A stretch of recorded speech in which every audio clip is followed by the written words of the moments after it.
pada masa Khalifah Abu Bakar As-Siddiq. Adapun 5 pokok pembahasan yang akan saya bahas. Yang pertama adalah pengertian Khalifah dan Khulafaur Rasyidin. Yang kedua adalah biografi Khalifah Abu Bakar As-Siddiq. Yang ketiga adalah proses pembaiatan Abu Bakar As-Siddiq. Yang keempat adalah prestasi Khalifah Abu Bakar As-Siddiq. Dan yang terakhir adalah wafatnya Abu Bakar As-Siddiq. Yang pertama, pengertian Khalifah dan Khulafaur Rasyidin. Apa itu Khalifah dan apa itu Khulafaur Rasyidin? Khalifah artinya pemimpin. Khalifah adalah gelar atau jabatan yang diberikan kepada seseorang setelah wafatnya Nabi Muhammad SAW. Khalifah adalah jabatan yang tertinggi di dalam kepemimpinan Islam. Sedangkan Khulafaur Rasyidin adalah 4 khalifah pertama yang dipercayai oleh umat Islam sebagai penerus Rasulullah untuk meneruskan kepemimpinannya. Pokok pembahasan yang kedua yaitu biografi Khalifah Abu Bakar As-Siddiq. Nama asli Abu Bakar ialah Abdullah bin Utsman, dan sebelum masuk Islam ia bernama Abdul Ka'bah. Lalu kenapa nama beliau dipanggil Abu Bakar As-Siddiq? Dikarenakan Abu Bakar adalah nama gelar yang diberikan kepadanya. Abu Bakar yang artinya adalah orang yang pertama kali masuk Islam terlebih dahulu. Nama ayah beliau adalah Utsman bin Amir dan nama ibu beliau adalah Salamah Ummu Khair. Beliau lahir pada tahun 573 Masehi di kota Mekah. Beliau termasuk as-sabiqunal awalun, yaitu orang-orang yang pertama masuk Islam. Pokok bahasan yang ketiga yaitu proses pembaiatan Abu Bakar As-Siddiq. Pasca meninggalnya Rasulullah SAW, umat muslim dihadapkan problema yang sangat serius.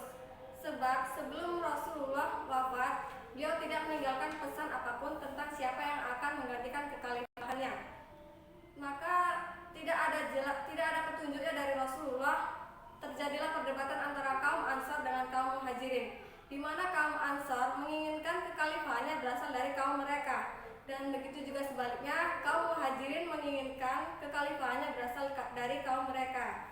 Perdebatan terjadi pada saat berkumpul di Saqifah Bani Sa'idah, dan lalu Abu Bakar datang dan angkat bicara bahwasannya kekhalifahan diberikan kepada kaum Muhajirin. Kenapa? Dikarenakan kaum Muhajirin adalah kaum yang pertama kali masuk Islam terlebih dahulu, dan mereka sudah mempertahankan dan memperjuangkan Islam selama kurang lebih 13 tahun. Kemudian Abu Bakar mencalonkan 2 nama yaitu Abu Ubaidah dan Umar bin Khattab. Namun kedua calon tersebut menolaknya, dan tak ingin masalah semakin menjadi rumit, Umar bin Khattab angkat bicara bahwa Abu Bakar akan dibaiat menjadi pemimpin, dan para sahabat pun setuju. Maka terjadilah pembaiatan Abu Bakar sebagai khalifah yang baru. Dan selanjutnya pokok pembahasan yang keempat yaitu prestasi oleh Khalifah Abu Bakar As-Siddiq. Ada 3, yaitu 1. Menumpas 3 masalah besar. Yang kedua, ekspansi wilayah. Dan yang terakhir adalah kodifikasi Al-Quran. Lalu, apa saja 3 masalah besar tersebut? Yakni yang pertama adalah munculnya orang-orang murtad dan pemberontak. Yang kedua adalah munculnya orang-orang yang enggan membayar zakat. Dan yang ketiga adalah munculnya nabi-nabi palsu.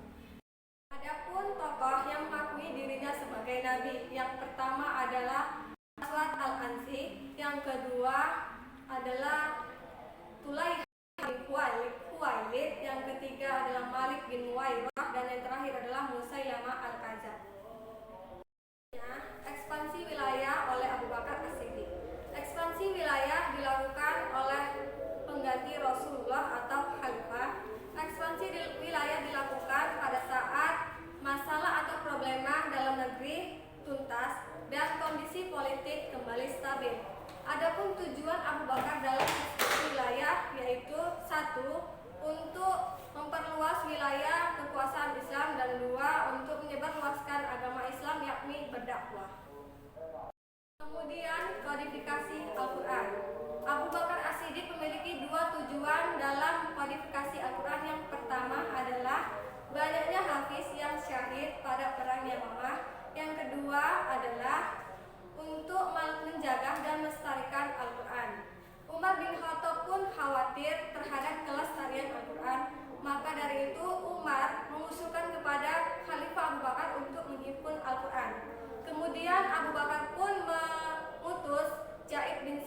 untuk menghimpun Al-Quran yang ada pada pelepah kurma, pada kulit binatang, dan pada para penghafal muslimin. Setelah dihimpun dan disalin dalam satu kitab, maka disinilah sejarah pertama kali Al-Quran dihimpun. Pokok pembahasan yang kelima yaitu wafatnya Khalifah Abu Bakar As-Siddiq. Abu Bakar wafat pada bulan Jumadil Akhir tahun 13 Hijriah atau 634 Masehi. Beliau dimakamkan di samping makam Rasul. Ketika Abu Bakar sakit, ia merasa ajalnya sudah dekat, maka ia ingin mencari penggantinya dalam memimpin kekhalifahannya. Beliau pun mengumpulkan para sahabat untuk dimintai pendapat bahwasannya ia ingin membaiat Umar bin Khattab untuk meneruskan kekhalifahannya.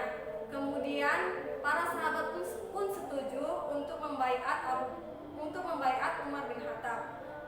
Lalu setelah itu Umar bin Khattab pun dibaiat menjadi khalifah yang baru.